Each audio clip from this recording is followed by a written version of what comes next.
સ્તરે કોપરની કિંમત દિવસે ને દિવસે વધી રહી છે, ત્યારે હવે કોપર વાયરની ચોરીની ઘટના પણ એટલી જ વધી છે। અમદાવાદના ગ્રામ્ય વિસ્તારની વાત કરીએ, અસલાલી હોય, વિરમગામ અને કણભા સહિતના વિસ્તારોમાં કોપર કેબલ હોય તેની ચોરીની ફરિયાદો વધી રહી છે અને તેના આધારે પોલીસે અલગ અલગ ટીમો બનાવીને તપાસ પણ શરૂ કરી। પોલીસે મોબાઈલ ટાવર પર લાગેલા કોપર વાયરની ચોરી કરતી ગેંગને ઝડપી પાડી ચોર ટોળકીની 4 આરોપીની ધરપકડ કરવામાં આવી છે અને આ સાથે જ આખી જે ઘટના છે તેની વાત કરવામાં આવે તો ટોળકી પાસેથી 2 લાખથી વધુની કિંમતનું કોપર પણ જપ્ત કરવામાં આવ્યું।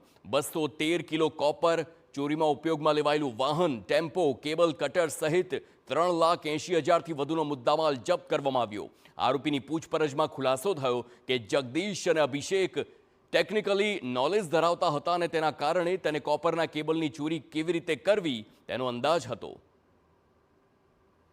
ક્રાઇમ બ્રાન્ચની ટીમ વોચમાં બેસી હતી અને સાથે સાથે પેટ્રોલિંગ દરમિયાન એમને એક ચોક્કસ બાતમી હકીકત અનુસંધાને એક 3-વ્હીલર ગાડી પકડી, જેમાંથી એ લોકોને 213 kg કોપર કેબલ મળી આવેલું છે અને ટોટલ 3,80,000નો મુદ્દામાલ મળ્યો છે।